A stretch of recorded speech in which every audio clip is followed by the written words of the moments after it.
भारत के एक्शन के डर से बॉर्डर पर हलचल। लाहौर रावलपिंडी में उड़े पाकिस्तान फाइटर प्लेन। लाहौर और रावलपिंडी में पाकिस्तान फाइटर प्लेन उड़े। उनको यह डर सताने लगा है कि भारत की तरफ से अब एक्शन होगा। जनरल बख्शी,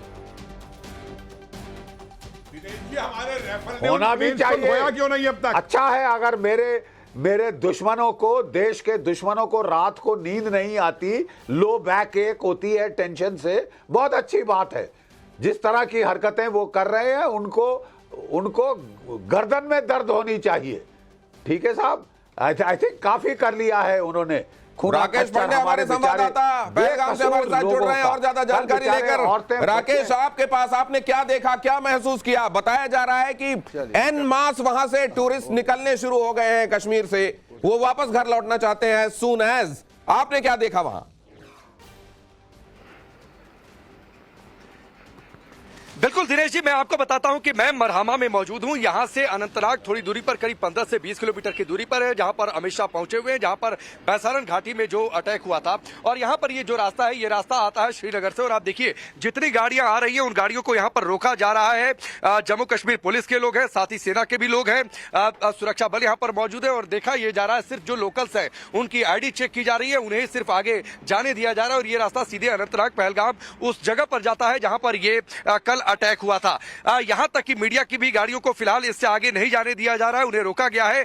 कई टूरिस्ट की गाड़ियों को उस रूट से वापस किया गया। मैंने थोड़ी देर पहले एक रिपोर्ट भी भेजी थी किस तरीके से पश्चिम बंगाल से कई सारे लोग आए हुए थे और वो पहलगाम आए हुए थे घूमने के लिए, लेकिन वो घूम नहीं पाए, वो होटल में रुके हुए थे। उनसे कहा गया था कि चूंकि ये इलाका पूरा सेंसिटिव हो चुका है तो आप वहां से निकलिए। सुरक्षा की दृष्टि के लिहाज से यहां सुरक्षा बलों का ऑपरेशन भी चल रहा है, इसलिए उन लोगों ने वहां से वापसी की है। और इस रास्ते से लेकर सारे जितने टूरिस्ट थे, अब से थोड़ी देर पहले, करीब 10 मिनट पहले यहां पर बहुत सारी गाड़ियों की भीड़ लगी हुई थी, बड़े बड़े ट्रेवलर्स। और अभी भी देखिए कुछ टूरिस्ट आकर यहां पर किनारे रुके हुए हैं, स्थितियों को समझने की कोशिश कर रहे हैं कि आखिरकार चूंकि वो पहलगाम से अब निकल चुके हैं, वापस जा रहे हैं, तो आखिरकार वो आगे कहां जाए। क्योंकि वो इस मकसद से गाड़ियों को बुक करके आए थे कि पहलगाम चूंकि कई सारे एडवेंचर स्पोर्ट्स के लिए, बहुत सारी सीनरीज के लिए, अपनी घाटियों के लिए, अपनी वादियों के लिए, कई सारे स्पोर्ट्स के लिए वो फेमस है। लोग जब जम्मू कश्मीर घूमने आते हैं तो पहलगाम जरूर जाते हैं। लेकिन अब चूंकि पहलगाम में इस तरीके से हमला हुआ और दहशत लोगों के दिल में, और जिस तरीके से आप लगातार चर्चा कर रहे हैं, जो तस्वीरें देश तक पहुंची हैं कि धर्म देखकर, नाम पूछकर गोली मार दी गई। आप सोचिए, दहशत इतनी ज्यादा थी, जो तस्वीरें आई उनमें बच्चे जो है, चूंकि फौजी जब उनके पास पहुंचे तो वो डर जाते हैं कि कहीं आतंकी तो नहीं है जो फौजी के भेष में आए हैं। तो वो बाद में जब इंडियन आर्मी कहकर उन्हें दिलासा दी जाती है, उनको सिर्फ गार्ड दिया जाता है, तब उन्हें एहसास होता है कि ये भारतीय सेना के लोग हैं। और आप ये देखिए लगातार जो पहलगाम से जो गाड़ियों के आने का सिलसिला है वो लगातार जारी है। मैं अपने दर्शकों को दिखा दूं, आपके पास लौटता हूं। गाड़ियां यहां पर खड़ी हैं, कई सारे टूरिस्ट जो पहलगाम पहुंचे हुए थे। इस वक्त हमारी मौजूदगी जम्मू कश्मीर में है। जम्मू कश्मीर में अनंतनाग जाने वाले रास्ते पर करीब 25 किलोमीटर पहले हैं और जो टूरिस्ट पहलगाम में थे उनको वहां से निकाला जा रहा है। जो जानकारी है उन्हें खाली करवाया जा रहा है एक तरीके से पहलगाम को। पश्चिम बंगाल से लोग यहां पर आए हुए थे और ये सभी लोग जो है एक साथ पहलगाम घूमने के लिए आए हुए थे। और वहां से आप सभी लोग एक साथ आए थे? एक साथ आए थे, एक ही परिवार के आसपास के आप लोग हैं? हाँ। तो आप लोगों ने घूम लिया था या घूमना भी बाकी है? और बाकी है, बाकी था घूमना। तो क्या कहा गया कि वापस जाइए? जाएगा, हाँ? घूमने के लिए आया है। तो अभी घूम नहीं पाया? घूम नहीं पाया तो वहाँ से कहा गया कि आप लोग जाइए वापस? जाएगा वैष्णव देवी। आप वैष्णो देवी जाएंगे ना आप लोग? मतलब पहलगाम से कह दिया गया कि आप लोग वापस जाइए। हाँ, वैष्णव देवी जाएगा, वैष्णव देवी अभी तो जाएगा। आप लोग कहाँ थे जहाँ पर ये कल हमला हुआ था? उससे कितनी दूर थे? 10 किलोमीटर। 10 किलोमीटर से। तो उसके बाद जो है आप लोगों से कहा गया कि वापस जाइए। हाँ। তো ये খালি করে দিয়ে বললো হোটেল খালি করে দিতে বললো যে সবাই চলে যাও, আমরা সেফ নেই, কোনো রকম ভাবে ওদের উপর মানে চাপ পড়বে হোটেলের লোকেদের উপর, বললো হোটেল খালি করে দিতে। তাই জন্য আমরা ব্যাক করছি। आप लोग पश्चिम बंगाल में कहाँ से? दमदम एयरपोर्ट से। दमदम एयरपोर्ट से।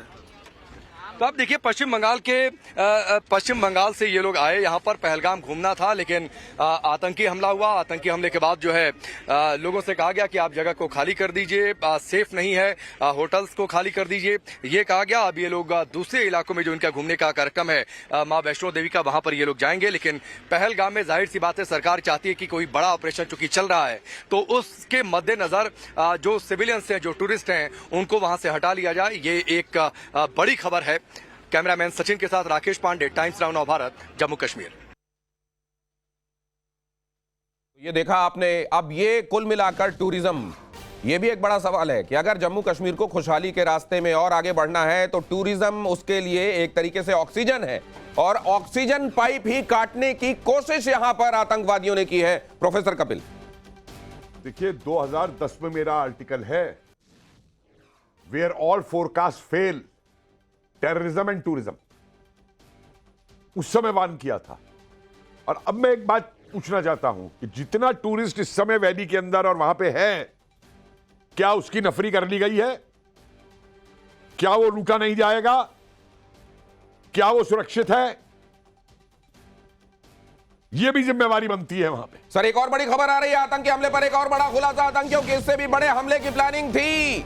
ये जो आपने देखा, आतंकी असल में प्लानिंग इससे बड़े हमले की करके आए थे, लेकिन उनको भागना पड़ा। आतंकी इससे बड़े हमले की प्लानिंग करके आए थे और इनके हाथों में अगर आप बंदूकें AK-47 देख रहे हैं, आप साथ में M4 कार्बाइन भी दिखाई दे रही है। बड़े हमले की प्लानिंग थी। रहना सर, देखिए आपको दो चीजें समझनी पड़ेंगी। जो जनरल बख्शी कह रहे हैं बिल्कुल सही कह रहे हैं। पिछले 30 साल में आपने 28,000 आतंकवादी मारे हैं। यानी वो आतंकवादी जो मरने के लिए आया है, जो आया है आपके पास 72 हूरों के पास जाने के लिए, उसको आप पनिश नहीं कर रहे हैं, उसको मार के आप उसको रिवॉर्ड कर रहे हैं। समस्या ये है कि जो सपोले पल रहे हैं वहां उस जगह पे आप क्या कर रहे हैं? वो पाकिस्तान में रावलपिंडी में जो सपोले पाल रहे हैं, आपने कैसे इंश्योर करना है कि सपोले ना पाले जाएं, सपोले ना पैदा हों। दूसरा जो इंपॉर्टेंट एक और इश्यू है जो सिक्योरिटी लैब्स है। देखिए हमने किसी ने भी सिक्योरिटी लैब्स की बात नहीं करी है। गगनगीर, बाईसरन, कोकरनाग, ये सारे एक ही बेल्ट में आते हैं। और 4-6 महीने पहले आपके पास गगनवीर में इतना बड़ा अटैक हुआ है। बाईसरन आप प्रमोट कर रहे हैं मिनी स्विट्जरलैंड ऑफ पहलगाम, उसके बाद वहां पे सिक्योरिटी नहीं है। इसका जवाबदेही कौन देगा? जम्मू कश्मीर की पुलिस की पोस्टिंग वहां पे क्यों नहीं थी? लोकल SSP क्या कर रहा था? IG कश्मीर ने सिक्योरिटी कंसर्न सर इसके बारे में जो बात कही जा रही है वो ये कही जा रही है कि अगर आप संगीने लेकर संगीनों के साए में सैलानियों के सिर पर खड़े हो जाएंगे तो सैलानी नहीं आएंगे। दो बातें, एक तो सैलानियों को लाने के मामले में, और यहां डेमोक्रेसी को एज इट इज बहाल करने के मामले में क्या कुछ जल्दी हो गई? सर नहीं, आपने अनफॉर्चुनेट यही है कि आपने टूरिज्म को एंटीडोट समझ रखा है जिहाद का, आपने प्रॉस्पेरिटी को एंटीडोट समझ रखा है जिहाद का। अगर जिहाद का एंटीडोट प्रॉस्पेरिटी और टूरिज्म होती तो अमेरिका में जिहाद नहीं होता, यूरोप में जिहाद नहीं होता, ऑस्ट्रेलिया में जिहाद नहीं होता, मिडिल ईस्ट में जिहाद नहीं होता। एंटीडोट नहीं है ये, इसका जिहाद का एंटीडोट एक्शन है। आप उस पे अमली जामा पहनाकर लोगों को बेवकूफ बना रहे, और जब तक आप बेवकूफ बनाते रहेंगे बेगुनाह हिंदू मरते रहेंगे। गजवाए हिंद चल रहा है, आप गजवाए हिंद को नहीं तो आपने एक इजराइल वाले मॉडल के अलावा आपने बाकी जगहों पर जो नाम लिए हैं वहां पर आपने टैकल करने के क्या तरीके देखे हैं जो कामयाब हों और जिसका कोई जो रिजल्ट? अमेरिका में एक अटैक हुआ, अफगानिस्तान का 20 साल तक क्या हाल हुआ ये हम देख चुके हैं। आपने क्या परस्यू करी ऐसी पॉलिसी? आपने 5-7 आतंकवादियों को कंधार में छोड़ा, उसके बाद आपने क्या प्रयास किया उनको एलिमिनेट करने का? 10-10 साल लगाता है मोसाद अपने हर एनिमी को एलिमिनेट करने का, आपसे वो 5 आज तक एलिमिनेट नहीं हो पाए। तो ये कहना बड़ा आसान बात है। अमेरिका परस्यू करता है ना, गया ना अफगानिस्तान में और उसामा बिन लादेन को ढूंढ के लाया ना, पाकिस्तान में जाके ढूंढ के लाया ना। हमारा कोई पॉलिसी ही नहीं है। 50,000 सिविलियंस हम गवा चुके हैं, 150 से ज्यादा टेरर इंसिडेंट्स हो चुके हैं, मगर नहीं हमको सोच समझ कर, इसको अंग्रेजी में वो कहते हैं प्रोक्रेस्टिनेशन, हम सिर्फ प्रोक्रेस्टिनेट करते, उसके अलावा हम कुछ नहीं करते। क्या मैं ये भी जानना चाहता हूं प्रोफेसर कपिल, ये मालूम था उनको कि जब हम नाम पूछेंगे और गोली मारेंगे तो ये खबर पहुंचेगी, देश के तमाम हिस्सों में पहुंचेगी? ये भी जब एक पुरुष की पत्नी ने ये कहा कि मुझे भी गोली मार दो तो कहा कि जा मोदी को बोल देना। मैं ये जानना चाहता हूं कि उन्होंने किस तरह का असर छोड़ने की कोशिश की? देखिए मैं बार बार यही बात कह रहा हूं कि ये बहुत ही सोची समझी प्लान्ड तरीके से जो चीजें की गई हैं। प्रोपेगेंडा वॉर भी इनका प्रोपेगेंडा भी इसमें चलाना है, और ये बिल्कुल प्रोपेगेंडा का पार्ट है इनका कि हमने जो ये कहते हैं ना कि आतंकी का कोई धर्म नहीं होता। अरे तो आतंकी गोली मारते हुए धर्म क्यों पूछ रहा था? ये जानबूझ के उन्होंने ये सवाल पूछा है क्योंकि वो जो है एक मुसलमान को मार करके वो अल्लाह का कहर अपने सिर पे नहीं लेना चाहते हैं। समझे कि हुरे नहीं मिलेगी। नहीं तो अगर किसी ने गोली मार दी हमारे सैनिक ने और इन्होंने मुसलमान को भी मार दिया तो हुरे नहीं मिलेगी, और काफिर को मार दिया तो 72 की जगह हो सकता है 144 हुरे मिल जाए। सर क्या हम वाकई 21वीं सदी में हैं सर? 21वीं में? मुझे एक बात बताइए, हिंदू धर्म एक ऐसा धर्म है जो इवॉल्व करता है।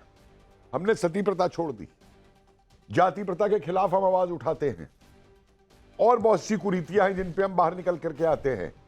हमारी कोई एक किताब नहीं है जिसके ऊपर हम चलते हैं, हर एक को उसकी एक इजाजत है।